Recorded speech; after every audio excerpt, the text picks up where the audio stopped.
Mais en quoi elle consiste, cette dynamique motivationnelle? Qu'est-ce qui se passe entre les deux oreilles d'un étudiant?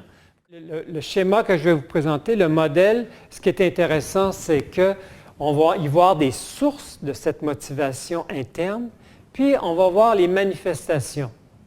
Alors, face aux activités pédagogiques qu'un enseignant propose et parfois impose à ses étudiants, les trois sources principales de la motivation, ce sont des perceptions. Perception de la valeur de ce que vous proposez à vos étudiants. Est-ce que c'est important? L'étudiant va se poser la question, est-ce que c'est important de faire ce que le prof me demande de faire? Perception de la valeur. Ça, c'est une chose très importante. Deuxième source, perception de sa compétence. C'est sûr qu'ils ne vous le diront pas, mais ils vont dire, est-ce que je suis capable de réussir ce qu'ils me demandent de faire? Ça, c'est la deuxième source de motivation, perception. Perception de contrôlabilité. Est-ce que j'ai mon mot à dire dans ce qu'ils me proposent de faire?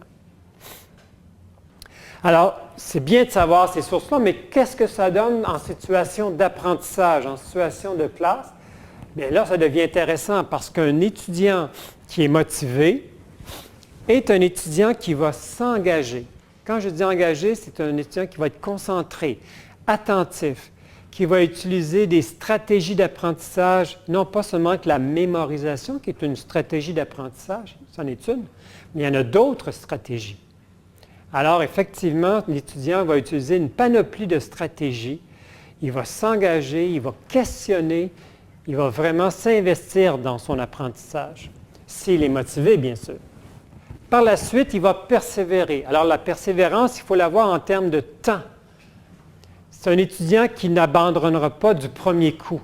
C'est un étudiant qui ne lâchera pas, il va continuer, il va se réessayer même s'il se retrouve devant un obstacle.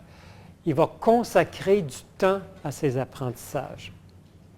Alors, un étudiant dont les trois perceptions dont on vient de parler sont élevées, va s'engager, va persévérer et l'apprentissage va se réaliser et l'apprentissage va être une réussite la très grande majorité du temps.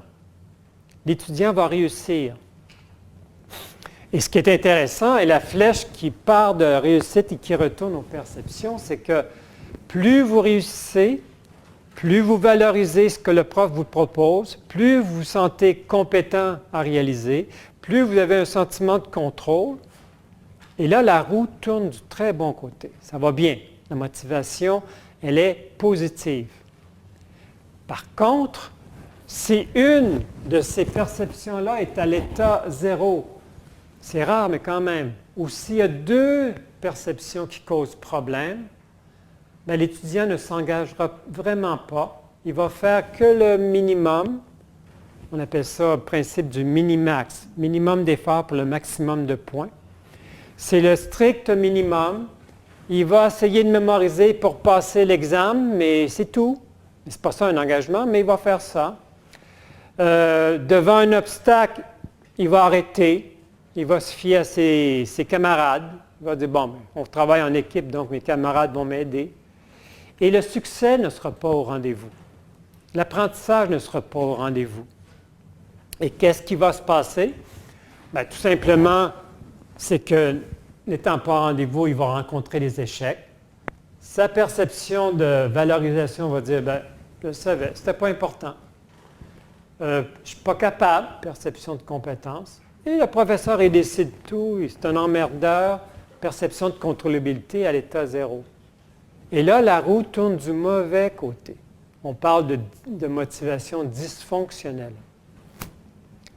Et c'est pour ça que dans une classe, vous vous retrouvez devant des étudiants qui ont une dynamique qui roule bien, qui tourne du bon côté, et vous avez des étudiants ça tourne du mauvais côté.